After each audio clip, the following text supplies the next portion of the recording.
And we're back. It's a Celtic State of Mind. It's Tuesday afternoon. This is the Axon Bulletin. I'm Paul John Dykes. Declan McConville is sunning it up somewhere in Europe, getting a bit of a suntan. And you can't blame him, Lawrence. I mean, it's been a couple of years staying in the house, looking out the window in the rain and the dreich weather. And our boy Lawrence is away to sunnier climes. We're going to be talking about going to sunnier climes, because we're going to have a look at the 2001-02 Champions League campaign. That was one that got away. We're going to be looking at where we are this season going into next. It is, of course, I'm going to come to you first, Patrick, Ange's second season. And we've heard all this chat from people who know a lot more about Ange Postecoglou from his time in Australia and Japan, that second season is the time to watch. But, I mean, can we get better? What do you expect from season number 2 under Ange? Well, everyone seems to be hyping it up, don't they? I mean, people from Australia, people from Japan say that that's when you really get going. The first one's a rebuilding season. And, even though it's a rebuilding season, what a season it was. Ange said it feels like 2 seasons because of how many games there were. And then, as you're saying there, with the 2001-02 season, it's very similar because you've actually got a massive points gap between Celtic and Rangers. New manager comes in, big overhaul, and then we've got the massive points gap. We've overtaken Rangers by a massive points gap, and then you go into the Champions League in the second season. So there's a few similarities in my opinion. So hopefully Ange can be just as successful as Martin O'Neill, and I believe he's every bit as good a manager if he's given the right tools to work with. And that's another massive if that we'll talk about as well, because we've actually over the last year been given the board a fair bit of praise on here. Is that a surprise? Maybe to some. We've been giving them a fair bit of praise. I spoke to someone yesterday who said that how interesting is it that when we're doing well in the football park, we stop talking about the board. This is what Kevin Graham's been saying since day one on a Celtic State of Mind, Lawrence. I'm sure it will creep into the conversation. But we're moving into the sophomore season number 2, the second term. And we've heard a lot about Ange. We're going to be comparing it to that campaign, 2001-02. Like Patrick says, whereby O'Neill's just won a treble. What next? And what Martin O'Neill's team does in the next season is, and it was just their second Champions League campaign, gives us a view into what O'Neill might have been able to achieve in Europe as a Celtic manager, because we got 9 points that season in the Champions League group, which at the time was a record for a team that didn't qualify out of the group stages.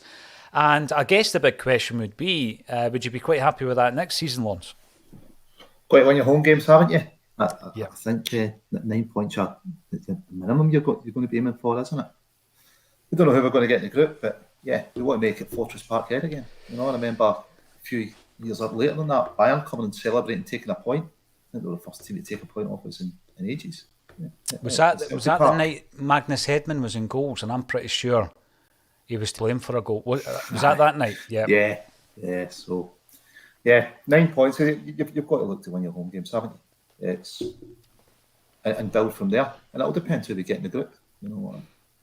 What we can do on the road. But we had wee glimpses. 20 minutes against Betis, we looked really good. The 2 up. Yep. So it's Ange's second season. It's meant to get better. Maybe he can make that 20 minutes 90 minutes away from home and do well. Well, I mentioned there I was speaking to some people yesterday. The reason I was out and about and I wasn't on the bulletin and Kevin Graham sat in for me, and I'll be doing likewise tomorrow for him, so tune in. We have a new Axon contributor tomorrow, by the way, so big unveiling. I was at Hampden Park, the National Stadium, which is bizarre because you drive into the car park at the National Stadium on a random Monday and the car park is absolutely full. His staff all working in all those offices up in Hampden. Anyway, we were at the museum for the launch of John Bleasdale's book, which basically focuses on the Euro 92 campaign. Patrick won't remember it, Lawrence, you will. When Scotland came up against the European champions, the world champions and the CIS. And we put a really good account of ourselves across in that tournament. Lawrence, you'll remember McStay and McClare scoring in the final game against the CIS. If they hit the post and it comes back out and not off the keeper's back, and then did it not? He did, but you know what? McStay was given that goal, I think, wasn't he? I think it was still given it, which was strange, because it was kind of heading out. No, you're right. It was a good strike by the maestro. The reason we were there was for the book, and we're filming it. It will be on the YouTube channel at some point in the next week or so. But the amount of people who came up to us just to tell us how much they loved Axom. And the reason I'm bringing it up isn't it because I'm saying, we're great. What I'm making the point of is that all these online anonymous trolls, right, they're not even real. They never ever come up to you and say, I hate what you do. You look like you brush your hair with a balloon. You wear Matalan jackets. They never do it in real life, right? What they do is they just hide behind their phone or their tablets. And we actually spoke to the real people, the important ones, who came up and said, love Axom, love what you do, looking forward to next season. And it was fantastic. So a big shout out to all the good guys who did that. The reason I'm bringing it up though, Patrick, as we were leaving the stadium, a gentleman came over and he was saying, I want all the big guns. I just want the best teams possible in the Champions League. And I'm going, right, I love that Cavalier style. And he says, I would like to see Ange's philosophy up against the likes of Real Madrid. And I'm sitting there thinking, well, I'm looking back to maybe Barcelona in years gone by and possibly PSG in years gone by where we've been on the end of some tankings. How do we approach it if we do get the big guns? Do you want to avoid them? Is there such a thing as avoiding the big guns in the Champions League? Probably not. I mean, you've got those first two pots that are filled with, Real Madrid, Liverpool, Man City, Barcelona. All these big, massive teams, Eintracht Frankfurt, deserved Europa League winners. I mean, it's impossible to avoid big teams in those two pots. You could get a slightly favourable draw, teams like Ajax, Seville, Porto. You could get a favourable draw, but I mean, for Celtic, how likely is that? When do we ever get favourable draws? I personally totally disagree. I wouldn't want a big draw whatsoever. But when it comes to how you set up against these guys, I'm sure Ange won't compromise anything. He said his style of football, it's not only entertaining, but it works. He refuses to compromise for a one-off game, or else why wouldn't he do it every week? So I think we're going to see Celtic, Joe Hart, Starfelt, Carter Vickers passing it out from the back, trying to break through the lines when we're out of possession, pressing the ball, pressing the opposition. And let's hope Real Madrid can't handle it. Let's hope PSG and Manchester City can't handle a bit of Ange ball at Celtic Park, because it's going to be the only way that we can get a result. Well, we spoke about it last week. On Friday, Jared was in, and we were asking, what happens when it comes up against the likes of Pep Guardiola, Jurgen Klopp, because you just know, Lawrence, that Ange Postecoglou will absolutely relish it. And like Patrick says, he's not going to change his approach, is he? Regardless of the opposition. No, I mean, that's his style, isn't it? That's what he's going to send the boys out to do. They've had, I don't know, some of them have had a full season, some of them have had half a season of doing it. So they should be getting more confident playing that way. Hopefully he's identified a few more boys to come in that can improve the team. I suppose that's going to depend on who goes out, because we can say there's a list of 4 like Ayeti, Barkas, Soro, Longoli, maybe 5 with Julian in there that you want off the wage bill, but I don't know if we'll get buyers. Would you include Soro? Would you include Soro there? Yeah, I think defensive mid, we're really well set. We've got loads of cover at defensive mid. We've got Scott Robertson coming back from loan. We've done well on his loan. I think he goes into the final 12 months of his contract. Right. You've got Gucci, you've got McCarthy, you've got McGregor. It's probably the position we've got most cover for. So, yeah, I'd include Soro in that. But then again, it's about getting buyers, isn't it? It is, and I think in relation to the likes of Soro, I mean, he's a guy that there was supposed interest from. At one point, Tottenham Hotspur were apparently interested in the player. That's when he came into the team. He looked tremendous for maybe a dozen games. He looked really good. And he got food poisoning, didn't he, for the Scottish Cup final, Lawrence, that you watched here against Hearts that wrapped up the quadruple treble. And I just don't think he ever came back from that, Patrick. I mean, it's a question, right? We seem to be just lumping a group of players into this category of ship them out. And I don't see many people disagreeing with most of them. So Barkas, Ajeti, Bolingoli, Soro, and possibly Julien. Have I forgotten anybody? Those group of players, you're saying it will be difficult to get a buyer. I think the key is just get them off the wage bill. you don't want an expensive situation like the Ncham situation where you've had to pay off half his contract, but would you rather him being still on the wage bill? And I look at the likes of Sorrow. Is there any of that group of players, do you think, that can still be saved, or have they had their chance having worked with Ange for 12 months, do you think, Patrick? Well, Sorrow and Bolingoli, they're quite young. I don't think they've played since December. I mean, Bolingoli hasn't played since Motherwell in October. I think Sorrow played against Lille in early December. So I don't think we've seen them since the turn of the year. And since the turn of the year, we've had close to a full squad most of 2022. And the fact that Ange hasn't played any of them, I think, is a bit of a sign that he doesn't fancy them. When it comes to Sorrow, I mean, I'm a big Chris Julian fan. I'd love to see Chris Julian stay at Celtic. I just cannot see it at all. He's been fit for a lot of games, if not all games, since that Wraith Rovers match in February. We've not seen him at all. He's not even been in most of the squads. So I think he's definitely for the off. I think he's 29 as well. Sorrow, I think Sorrow and Bolingoli are younger. I think Bolingoli's maybe 25, Sorrow's about 23, 24. So they've certainly got more time, in my opinion. I don't think they've peaked yet. I think a manager or a team could get something out of them. I just personally don't see it at Celtic. I just think, Sorrow in particular had definitely had his chance. Bolingoli ruined his chance with that flight to Spain a year and a half ago, 2 years ago. So, no, I don't think there's any way back for them. But they could make it at another team. Yeah. What do you think, everybody who's tuning in on Facebook, LinkedIn, Twitter, Twitch and YouTube, of course? Let us know your thoughts. Can Ange save the careers of any of those players that we are saying should be shipped out during the pre-season? Jungle Lions coming in on YouTube. Hopefully another league and a decent run in Europe.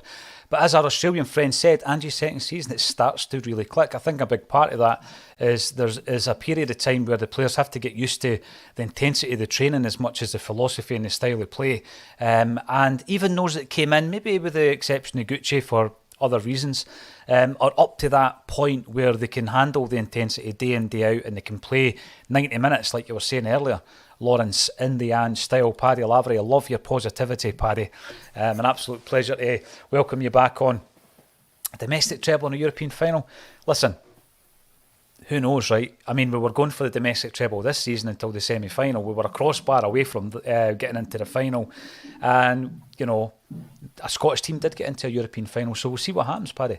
We will see what happens. Brown Warrior, it's just one big season for Ange. Never stops. Silverware lift, silverware lift, silverware lift. Absolutely. I think we've seen enough in that first season to know that we will build on it. Win the league.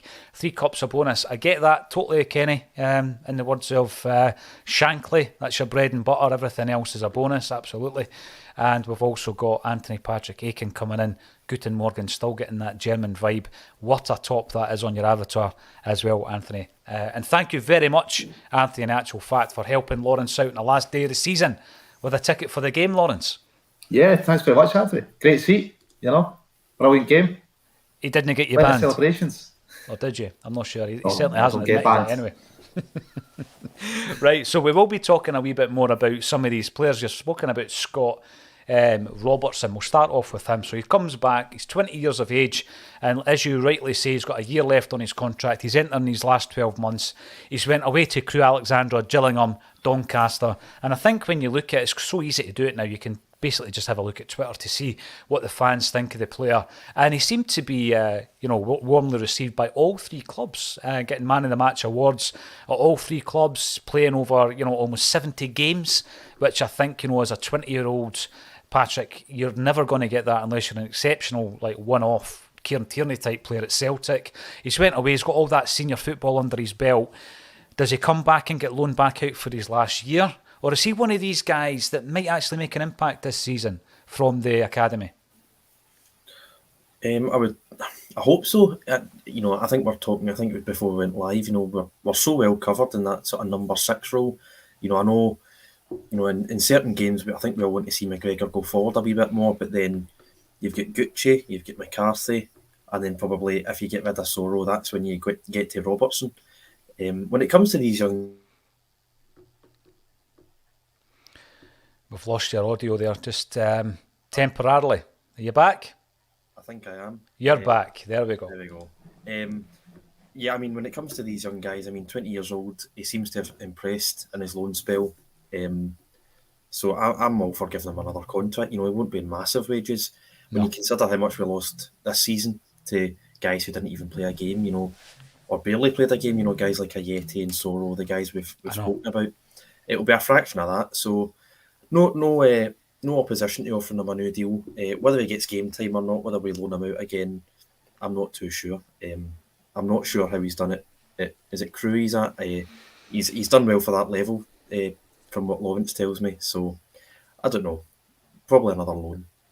The thing here, Lawrence, I guess, is there's a fear, I think, attached with the amount of players we have lost. Now, Scott Robertson's obviously played for Celtic. He's played for the first team. But there's a whole host of players who have been leaving Celtic before getting to that stage. And I was having a look over the last couple of seasons, the last few seasons. Ben Doak being the latest example. Obviously, he's away to Liverpool. He was drafted into the first team as a 16-year-old when the rumours arose that he might be going to Liverpool. I don't know if that was the last throw of the dice on Ange's part to try and say, listen, there is a pathway here. Stay and you'll be in and amongst the first team. Leo Held goes to Leeds last season. Barry Hepburn, Liam Morrison have gone to Bayern Munich. And we've also got Vincent Angelini, the grandson of Davy Hay, who hugely talented player, highly rated goalkeeper. He's away to Watford. Cameron Harper, who was thrown in after the Dubai debacle, he went away to New York Red Bulls. Liam Hughes went to Liverpool. Josh Adam went to Man City. What a list this is. And we also had Armstrong Ockleflex, slightly different in that we actually nicked him from Arsenal as a young player, but he left for West Ham United. And it looks as though Karamoko Dembele is going to follow suit, Lawrence, because his contract is up today. And there's been no word on whether or not he's going to be a Celtic player next season. With that in mind, what do you do with a player like Robertson? Because, I mean, he's going to be in the lower end of the scale when it comes to wages. He's shown very good promise. He's shown a very good attitude, actually. You know, some players go way out on loan and kind of disappear into the abyss, and then they come back after a year having hardly kicked a ball. He's not one of these guys. He's went away, he's applied himself, you know, he's kept that mantra of Callum McGregor, who went away on loan and proved himself, as did Ayer, as did Christie. Is Robertson going to flee the nest? Can we see something of him in a Celtic jersey? I think we need to make a decision whether to extend his contract now, don't we? And keep him. I think any time he's he's come in, he's done well. You know, he touched on McGregor going down to Notts County and played the same team as Grealish. And we almost lost McGregor, so it's one we need to look at and say, this boy's definitely got promise. You know, we need to figure out how we can get him game time. Or if it is going to be a loan, we need to get his contract extended. You know, so it's going to be up to Ange to look at his squad and think, well, can I see him getting 10, 15 games? Because if he's not going to get that with us, what's the point in keeping him if he's not getting that kind of amount of games? Yeah, I mean, he's got something like 70 games in the last 2 seasons, Lawrence, elsewhere. That's much better for the player's development, surely. Definitely. So if Ange looks at his squad and says, well, I can't see this boy making 10, 15 games. Maybe it is, but I think he's got a future. Extend his contract and get him out on loan again. Build him up. Because what was McGregor? Was it 23, 24 before he really Lawrence, he was 21 when he made his debut. 21, you know. So he was at that age where it would not have been a surprise if he left the club with the other dozen players that came through the ranks with him. Because on average, you're losing, 12, 15, sometimes even more players from the academy every single pre-season. And of course, there was a bid on the table from Carlisle that broke down, but Celtic were willing to sell him. I think it was 300 grand. Callum McGregor. Sliding doors moment, mate. Exactly. I know. Ronnie Dyler comes in, revitalises him. And there's a moment there as well that I think is important with Ange, right? Because that list of names that I've read out there, I think there was very few of them that Ange had absolutely any influence in. You know, he was late to the party, wasn't he? So what could he do to convince Ben Doak not to go to Liverpool? Give him games. Well, he tried that, and he still went. So there wasn't much he could do with Ben Doak. I think like Leo Held and Ockleflex, the decision had been made already prior to Ange coming along. They had made a decision. There's no future here at Celtic. There's no pathway into the first team. And, I mean, none of us on this show, none of us watching this show knows whether or not there are going to be any successes from that 10-man list that I read out. I mean, if you had asked us, say, 5-6 years ago, every one of us would have said Dembele was going to be a superstar, right? Because that was all the hype. He's 19-year-old. It hasn't happened. I think that's the one that we've been a wee bit unlucky with Ange, because I think that, Ange has had a season to work on him, but he's been injured for the vast majority of it. Had he not been injured, I think it would have been a completely different story, but I think the time has come that he will move on. What can we do, though? Patrick, I'll ask you first. What can we do to stop this stem and this flow of young talent leaving Celtic after maybe 5 or 6 years in the academy and they're away? Well, with some of them, I think there's no stopping it. Ben Doak, 16, I think he's... At 16, he must be one of the youngest Celtic debutants ever. He was given those 2 substitute appearances. He was offered a new contract, presumably with improved terms. I don't think there's a lot Celtic could have done there. I mean, the guy's a Celtic fan. He was offered money. He was offered game time, and he still chose Liverpool. So there's not a lot I can see that we could have done better, apart from playing him when he's 15, and I'm not even sure if that's allowed. When it comes to the other guys, Cameron Harper, he was only chucked in when we had nobody else. I think he gets slated on Twitter that night as well. I don't think we've ever seen him again for a couple of weeks, and that was him off. But I don't think many folk had heard of Cameron Harper before that game. So when it comes to these other players, I think they need to be integrated in the first team a wee bit more. And as you say, it's a bit unfortunate with Ange, because Held probably already agreed terms with Leeds by the time Ange was in the door. I think Morrison and the other boy with Bayern, I think that was before Ange came in. Okoflex as well with West Ham. I think you just need to see these guys integrated in the team a lot more. And last season was a total write-off. We were playing first team players that didn't deserve to play for Celtic, and we still never seen these youth players. So if they feature more regularly in the first team, and if they see what Ange is building and how Ange can improve them as a player, I think they'll want to stick around. And if they don't, then that's just tough luck, because we don't really need them if that's the case. Well, I like what you've said there about Doak, because what you've got in your hands there, Patrick, is a 16-year-old player who, I've read various fees. I heard something as large as like 12 grand a week. Is that right? Wages at Liverpool, something absolutely drastic like that. You're not going to be paying because he would not be playing for Celtic week in, week out as 16-year-old in that team that Ange built last season. He might get fleeting appearances here or there, but you simply cannot pay a player a 5-figure weekly wage that isn't going to play. Yeah, we do have a few on the books, but that was for other reasons. It's not because they're aspiring young talents. It's because we brought them in and they've been absolute flops. That's just the way football is. But I think you're absolutely right with that. Do you think, Lawrence, Ange can sell them the dream a wee bit better than maybe previous managers? I thought Ronnie Dyler was very good at that. I think probably Brendan Rodgers was good at that. That's why we got someone like Okoflex in the first place, leaving Arsenal, I think at 16, to come to Celtic. But it's something that's not really been evident over the last few years until Ange has come back in. I think it's not so much selling the dream. It's starting to deliver on it, is that? Which I think Ronnie was really good, giving youth a chance. So Ange has got a reputation for it. So let's hope so. But if we can't get him in the first team, what do we do with him? It's like the Lowland League doesn't seem to be great. Do we look at getting clubs to maybe can send 3 or 4? I know we've talked about this before, 3 or 4 players at one time on loan to a club, guaranteeing them game time. Because it worked for McGregor, it might have worked for Robertson, they're getting the right amount of game time. They're going to be developing, so we need to look at doing something different. We can't just kind of keep repeating it, can we, and going, well, because there's a lot of wasted talent, isn't there? There is. Well, look at Hickey, he let him go to Hearts, didn't he? He's at Bologna, you're going, jeez. I know. And then you see the transfer fees they're talking about for the likes of Hickey. You watch Robertson playing in Champions League final. There's always going to be young players that fall through the net. I get that. I totally get it. Shay Given was another one previously. But these guys obviously are showing their talent, and they're so good that they're going elsewhere. The Lowland League situation, Lawrence, I think again has come a wee bit late in Ange's evolution, because I think Celtic are viewing that potentially in the future of opening up the promotion. That's one of the stickling points at the moment. That team can't get promoted, which means that it will never play on a higher level, which means that the young players can only develop so far, in the 5th tier of Scottish football. If in 3 seasons' time they're playing at a higher level it might be a completely different proposition. But we're having to obviously run through a lot of issues and red tape before we get to that stage. And I guess if we're talking about young players, I'm going to ask the question. We've seen some performances by the likes of Dane Murray, Owen Moffat.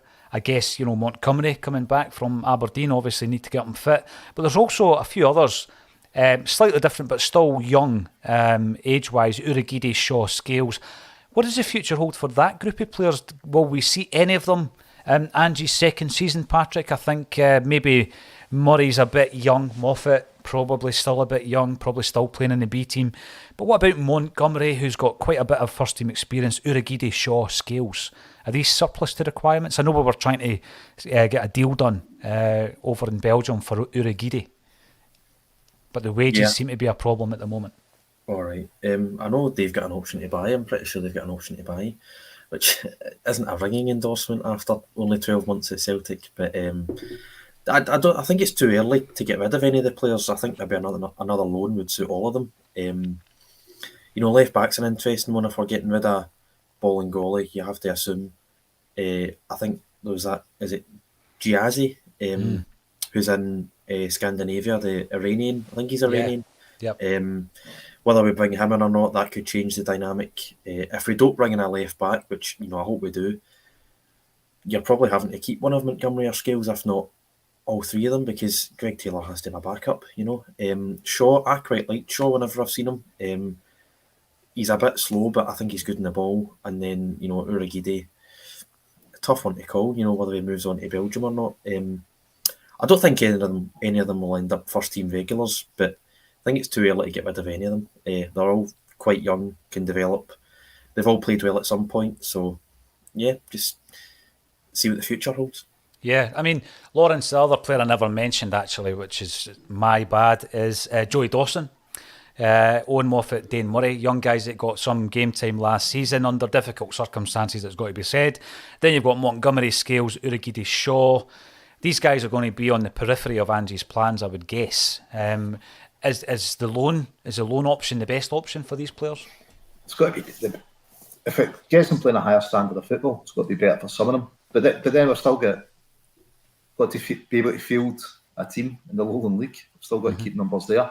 So some of the signings weren't sure why I brought them in, but maybe it was just to have enough numbers to field that team. But yeah. I mean, I'd like to see Dawson go out on loan. I thought his cameo was okay. He was. Movement was good, link-up play was good, unlucky not to score. Puts a wee bit more on that one and it's back in net. So, see him go out on loan. I think Shaw is probably the pick of the other ones. The Urhoghide, no team, and they're complaining they can't afford his wages at the moment or the fee they'd previously agreed to pay. I don't know if this is a new negotiating strategy. It might be the rejector demands. I seem to remember that. Some club having that. Some rejector evaluation, who knows. But yeah, look, I think a loan deal would suit somebody like Shaw and Dawson, get them playing at a higher level, more games under their belt. I don't know if it's going to happen for Scales. He came in and then he was I think Taylor's miles ahead of him. If we do get another left back, which seems to be the rumour, it pushes him further down the pecking order, doesn't it? It does, yep. He says he can play left centre back. Maybe he's going to be covered there. Who knows? I've not seen him playing there. I mean, he's got a few assists, a few goals to his name. So, in that sense, he's looked good.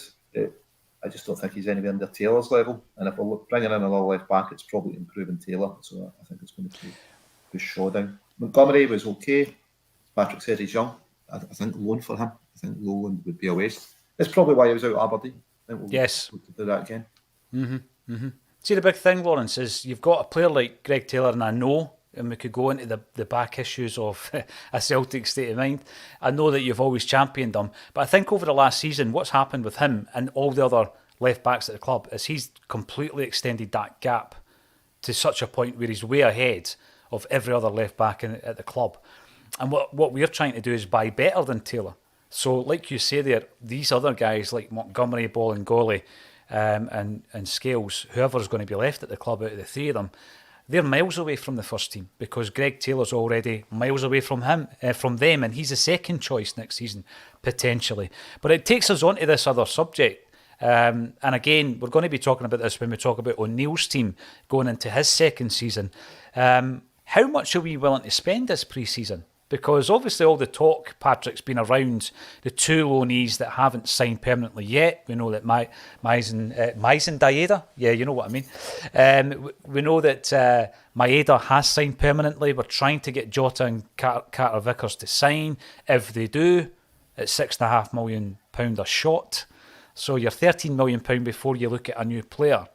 And many people, let us know in the comments how many other players above those two do we need to bring in? Potentially 4. So bringing 6 players in. What's the other 4 going to cost, Patrick, if it's all permanent deals? Even at $3 million ahead, it's another £12 million. So that's £25 million outlay. Are the club, are the board willing to do that, do you think? I hope so. I mean, if you listen to any Rangers fan, you would think that we spent 50 million last summer. So, you know, we made a profit. I think we made a profit of something like 7 million last season. We're selling players. This season in the Champions League, we don't need to do that. You know, we've got 35 million coming in just for sort of taking part. That's before wins and draws, and I think it might even be before ticket money. You get 3 million for winning the league. You know, you've got all sorts of other income coming in. Presumably, you're going to get a couple of million for all those players that we're going to try and shift.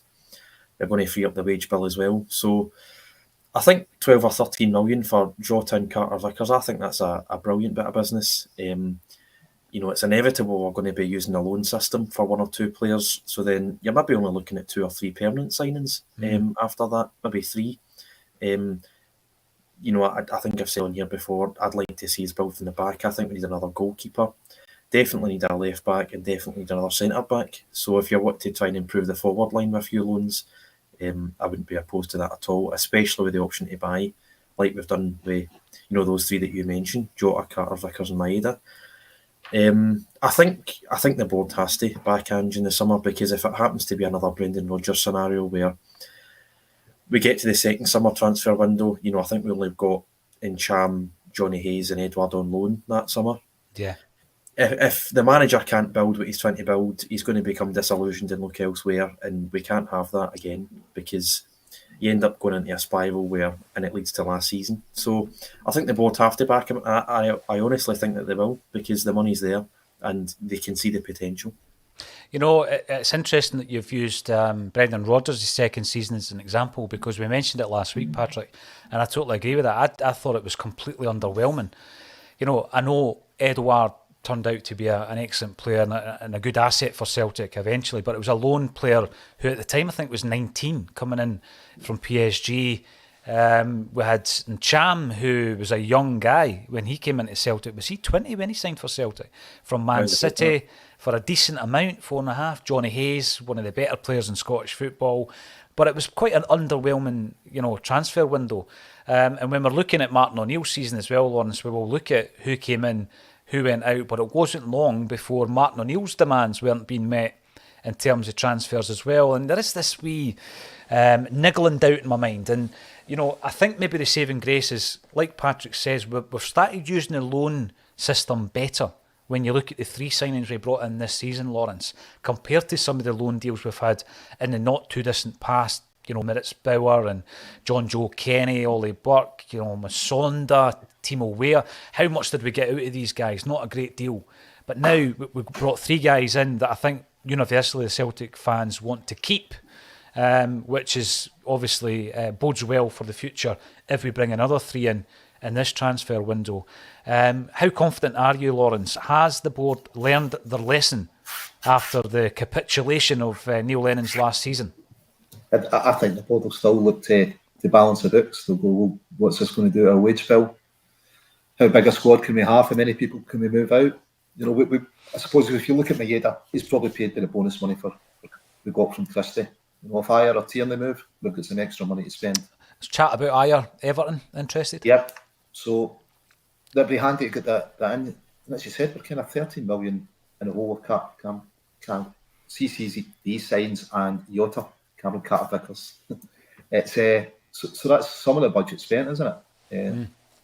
You've then got to look, how many people we're going to hold in the squad? Who can we get moved out? We need to have somebody working hard at moving people on, I think, and freeing up some room there. There's no point having guys like Julian and Ayeti sitting there doing nothing, kind of pulling in big wages. So, yeah, I think they'll be measured as always, the board, and there'll be one eye on the balance sheet. And I think, for me, I'd like to see 5 or 6 first teamers coming in. Will we get there? I don't know. It's going to depend on how many people we move out. And get back touching it. I like Julian as a player. I just think he's been out for too long. I don't know, what level he'd come back at. He definitely did a centre half, a left back, another goalkeeper, and I wouldn't mind seeing another forward brought in. Ange's already touched in the midfield that he knew Beaton and Roger were leaving. That's why we got some midfielders in a Christmas transfer window. So I think there's 4 main areas that you could go right: striker, backup keeper, centre half, and a left back. You'd need to be happy if we filled all of those, as well as Jota. Cameron Carter for signing. The thing is, Lawrence, spend the money. Will we spend the money? See, in a year's time, when we're discussing the season that we've just watched, right? That will be the big question, right? What would have happened had we done this, right? Because last season, you can look at it, like Patrick says, almost a season in 2 parts, almost like 2 different seasons. And it was very much, we done our transfer business very well, and then we done it in 2 parts, didn't we? Because the second instalment of players made a massive impact as well. I'm, I guess, saying we need that impact in 1 transfer window, because you don't have that time. You've got to progress, if you wish to progress in Europe. You've got to have your team sorted before we play our first game. So I think last season, it worked just well. We just got into January. We'd had a few moments and all the rest of it, and then he strengthens for a second time. We get a second win and we win the league. I don't think we can. I really don't think we can take that risk this time round. We need to get the players in that we require. And there are a few names. I'm sure there'll be loads of other names that we discuss as the pre-season goes on. But you guys, Lawrence, you were in for a wee while on the 1000th episode of A Celtic State of Mind. Patrick, you didn't get the chance that night. You were working. There was a few choice questions that I asked that night of the contributors, and I'm going to ask you 2 guys them as well.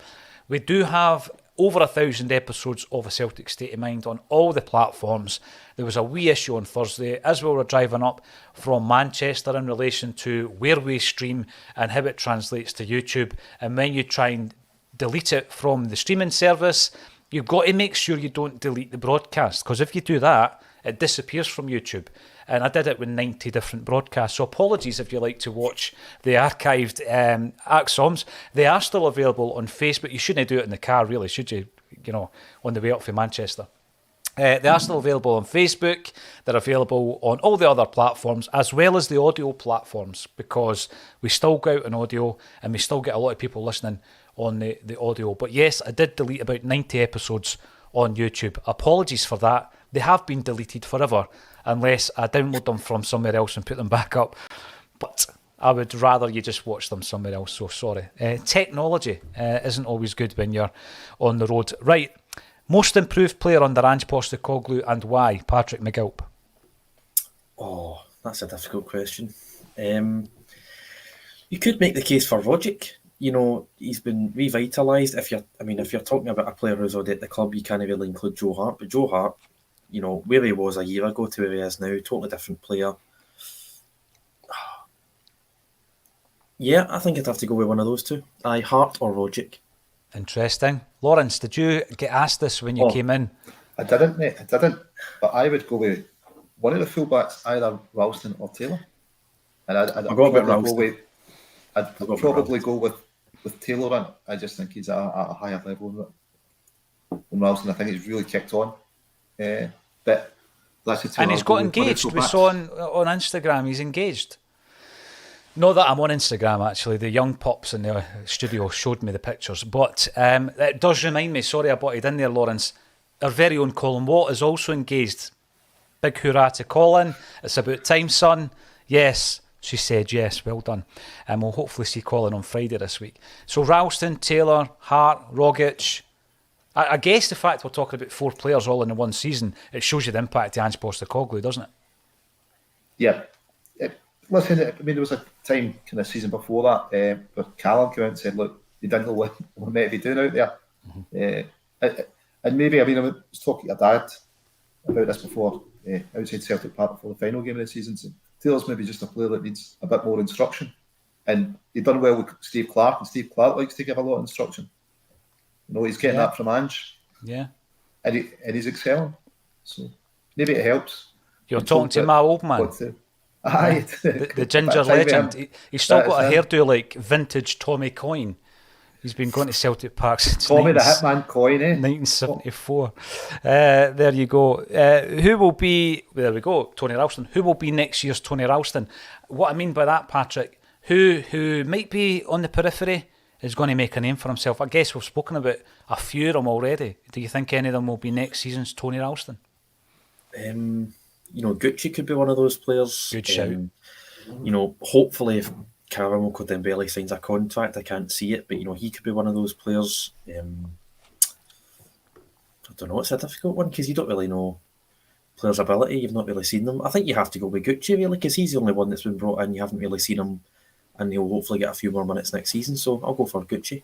No, that is a good shout actually, Lawrence. I think that he's a player that, I know he only got a few minutes in the last game of the season, but he's a player that I guess must be frustrated, or he's been brought in by Ange and told, listen, your star will shine next season. You're just getting bedded in here. He might be the guy, Lawrence. I don't think Ange was expecting the challenges to be allowed that were allowed in that game he got injured in, was he? So that's right. I think Ange is on record saying brought in the midfielders to get embedded in, in time for Europe next season. Is Mikey Johnson in with a shout if he can stay fit? We know Ange likes to change the front six, 5 of the front six. So you'd expect it if Mikey's fit, he's going to get some minutes. I know Damien Duff was really impressed when he was at the club with them. So his first 2 seasons, was it 6 goals each in about 24 games or something? So if he can stay fit, I think that it could be a big season for Mikey under Ange. I think last season we were calling it make or break for Mikey Johnson, so it's still in the balance, isn't it? It wouldn't surprise me if he's one of these players that goes out on loan this pre-season, and you know what, it might actually benefit him as well. Now, by the way, I know that you'll be really disappointed, everybody who's tuning in, but Patrick will be leaving us a wee bit early today because other matters have taken their course, unfortunately, Paddy, and you will be leaving us in about 5 minutes or so. So if he just disappears, there's nothing wrong with the Wi-Fi. He is going elsewhere on this occasion. Pat Dolan, just to get everybody involved, all about the league. Yes, it would be good to be in Europe after Christmas. He still believes, Pat, that the Champions League is too far. But that's a bonus, and current squad does not have resilience and depth to address the 4 competitions. Thanks for getting involved in the chat, Pat. The next one, again, quite a difficult question, I've got to say. What do you think, Patrick, has been Ange Postecoglou's best signing? We'll let you get your opinion in on this one, and then you can nip away. Best signing under Ange? I think you have to say Kyogo, I think. But at the same time, I think in a few years' time, you might have to say Matt O'Reilly, because Matt O'Reilly, he's so good at such a young age. He's got loads of time to improve. I don't think you could really answer that question totally truthfully until maybe 3 years down the line. At the moment, I would definitely have to say Kyogo. But guys like Jota, Matt O'Reilly, Hatate as well is another one, Maeda as well. Jovanovic could go for a big fee eventually. I know that's not what it's all about. Abada as well. These are all guys who are at a similar level who have the potential to be really good for Celtic for the next 2 or 3 years, then move on for a big fee. But I think you have to say Kyogo after this season. Just a phenomenal footballer. Good shout. And again, anybody that's telling us that they knew about the talent of Kyogo, other than Dan Orowitz, I'm absolutely doubting you that you did. I remember the day that he was announced. Colin Watt was running the show that day. Patrick, it's been an absolute pleasure once again, and I hope to see you Tuesday next week. But in the meantime, all the very best. Enjoy the rest of your week, my man. Thank you. See you next week. Cheers, pal. Here's an interesting one, just as I change the background because my OCD won't allow that. There we go. Here's an interesting one, Lawrence. If I can find the comment. We are being told that next season The next Rastaldinho could be, there we go, young Lawal. I think that there's been a lot of good reports about the former Watford youth player. But again, Rocco Vata. Rocco Vata is somebody who is catching the eye as well. And it's important that we keep these players at the club, isn't it? Yeah, definitely. I mean, I think a few years went along to the reserve game, or under 21 games, whatever you want to call it, at Celtic Park, and so both Lowe and Rocco Vata. But I think, Rock was an exciting player, isn't he? Lowe looks, he looks good at the back. He's big, he's strong, fast. They have a future ahead of him. So, yeah, hopefully see a wee bit of both of them. You would hope so. And again, with Rocco Vata, he's the one that seems to be in the spotlight at the moment. He's doing it not only for Celtic, but he's doing it for the Republic of Ireland as well, Lawrence, and he's highly rated. I am sure the Vultures will be circling Celtic Park, and it's very important that we keep him at the club. Love Rudy as well. Love Rudy Vata, an absolute legend. And I'll tell you, he's a good captain as well, Lawrence. He likes to play, toes, likes to play the offside rule, that's for sure. Let's go back. He certainly does. It would have been unfair, I guess, to talk to Patrick about season 2001-02 because he would have been a sparkle in his father's eye back then. And we're looking at O'Neill going into the second term. First thing I looked at was the transfers that we were involved in. John Hartson comes in for big money. Was he the last in terms of transfer fees of Martin O'Neill's big signings? He comes in from Coventry for £6 million. We also had Bobo Baldi coming in on a free from Toulouse, Momo Silla from St Johnstone, Steve Guppy from Leicester for a combined fee of about £1 million. Obviously, Steve Guppy was well known to Martin O'Neill from their time at Leicester. We did recoup £2.5 million through sales of Mark Burchill to Portsmouth, probably the last goal-scoring striker we ever produced. And Ayo Berkovic, who went to, can you remember where he went? After Celtic? No, I can't remember, mate. I think West Ham, he has to. Oh, no. Man City. He went to Man City. He did, aye. And you know this, we got more money for Burchill than he did for Berkovic. So talk about cutting your losses. We spent big money on Berkovic. Also on free transfers, we lost Alan Stubbs, Tommy Johnson, and Stephen Mahé. That's interesting because I cannot think of Stephen Mahé being a Martin O'Neill player in that treble season. But he was there. Did he go to Hearts? Did he lose him to Hearts then? He went to Hearts, he did, yeah. Yep. He went to Hearts. Now, this was our second Champions League campaign, but of course there was a qualifier which started a memorable campaign, and the qualifier was against Ajax. We kicked off away from home, Lawrence, and we were pretty, much written off in that game because Ajax, I mean, they were coming back from a period where they were really competing in Europe. I think they'd won the European Cup. Not that long beforehand, we went out and trounced them 3-1. Yeah, it was, I suppose it's like talking about draws, we don't want to get Ajax. And what a performance. And he'll put on for this, wasn't it?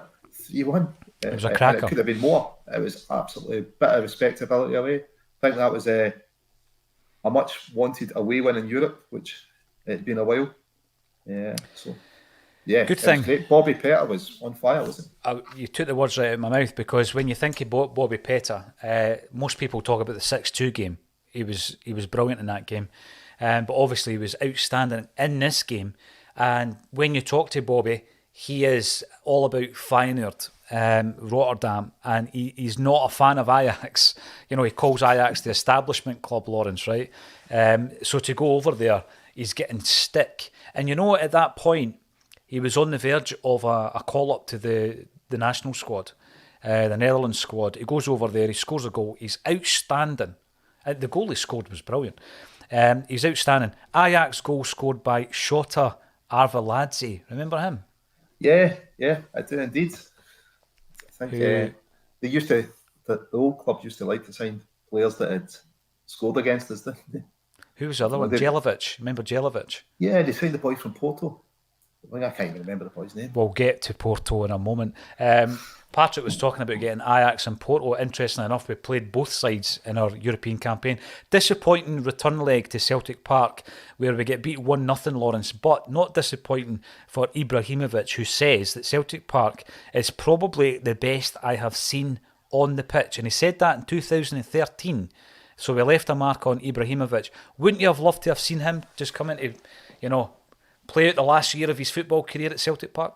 There was a bit of a rumour about that, wasn't it? He wants to do it. Well, he's just won the league and back to Milan. Maybe he'll be up for the grabs. Maybe it's still a possibility. Could he do it at Motherwell on a Wednesday night?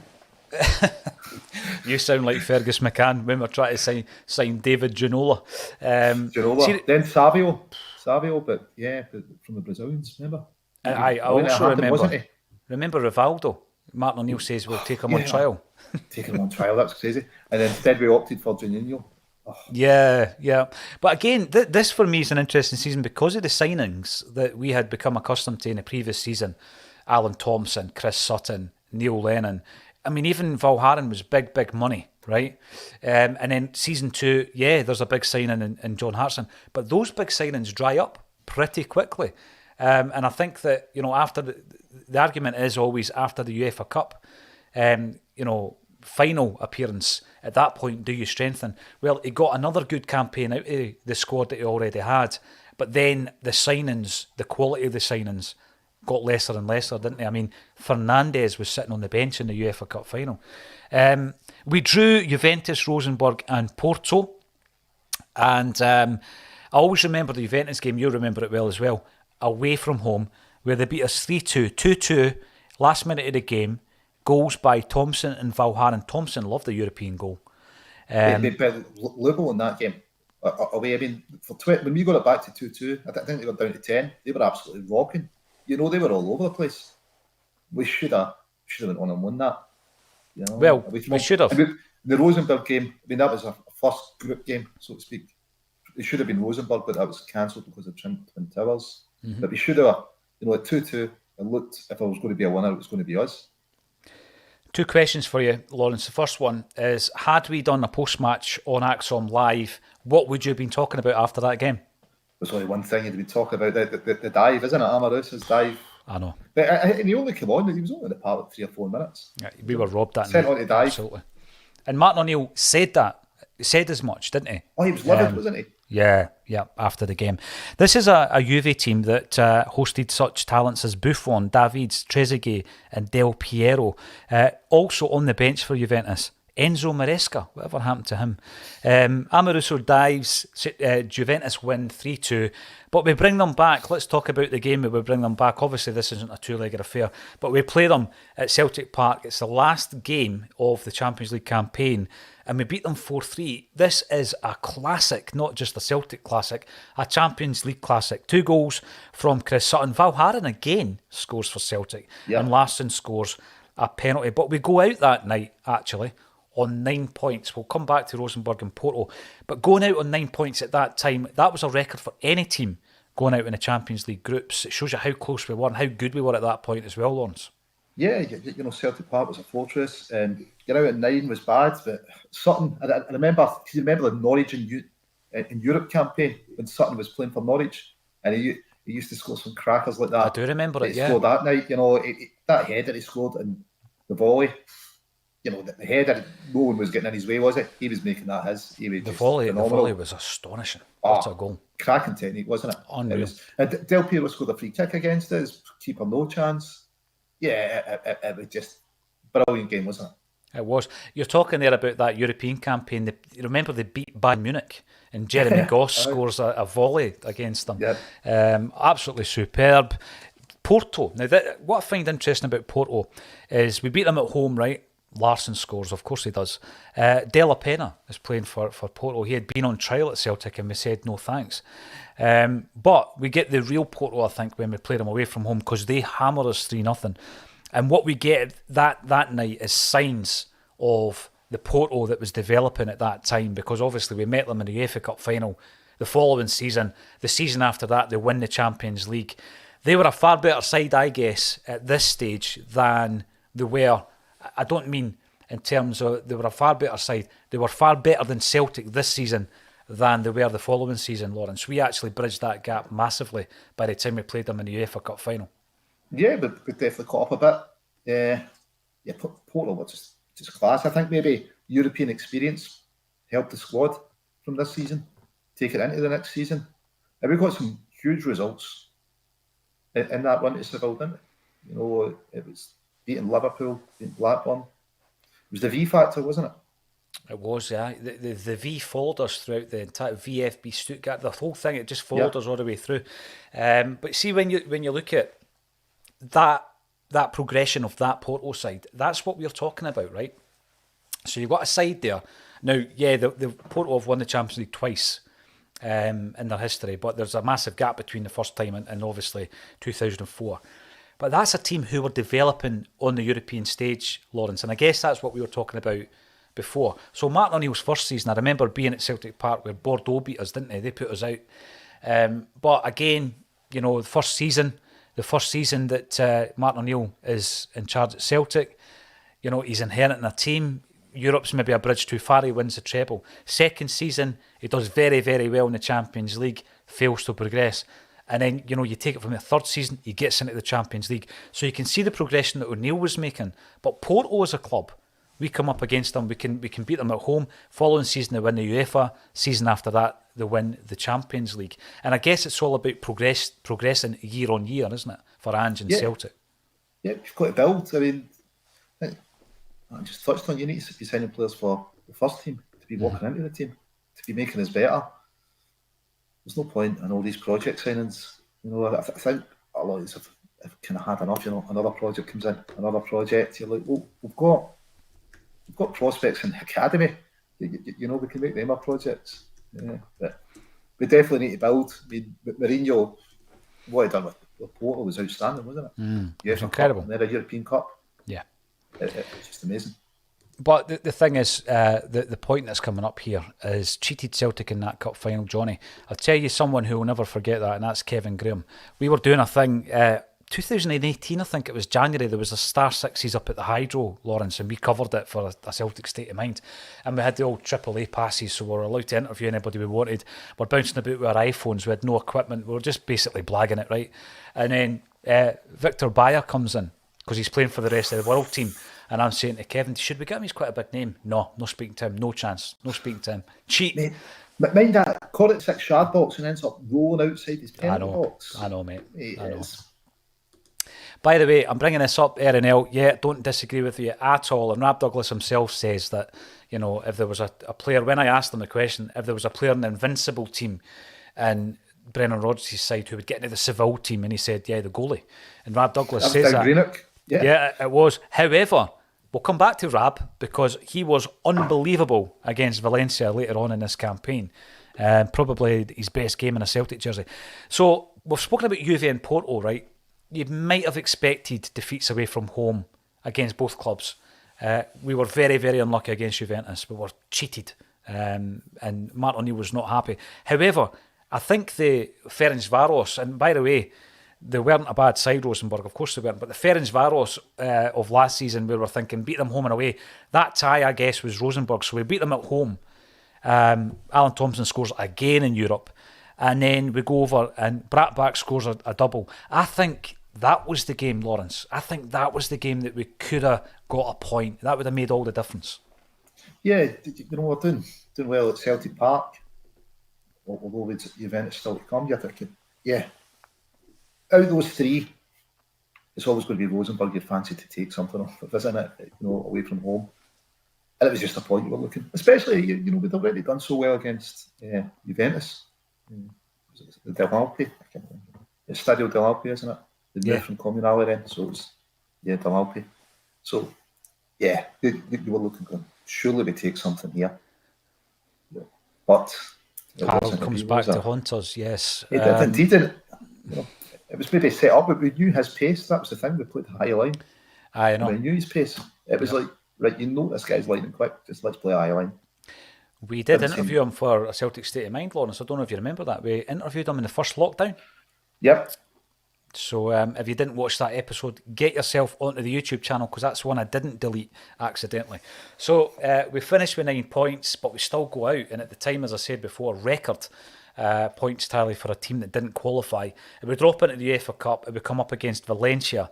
And this is the game. Rab Douglas, outstanding. We get beat 1-0, but I counted at least 3 saves that he makes in that game that were, you know, they were tremendous. And for the amount of stick that Rab Douglas gets as a Celtic player, first thing I would say is he's absolutely sound as a pound. He's a top guy, Lawrence, isn't he, when you talk to him about Celtic? But this was his finest moment in a Celtic jersey for me.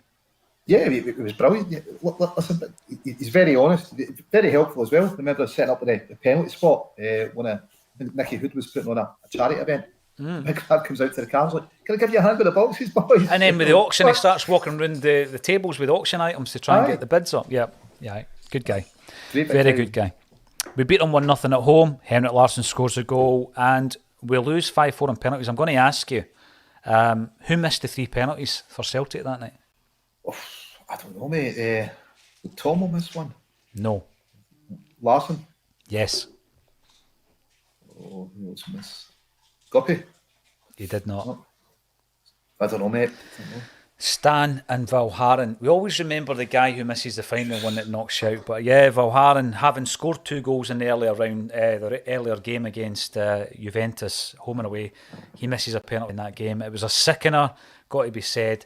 And we move on. We had a very good campaign that year. Would you be happy with a similar campaign next season, Lawrence? Winning all your games at home? Yeah, but what if progressive for winning all the games at home? You're right. We won every game at home. Other than the Ajax qualifier, we lost every game away from home.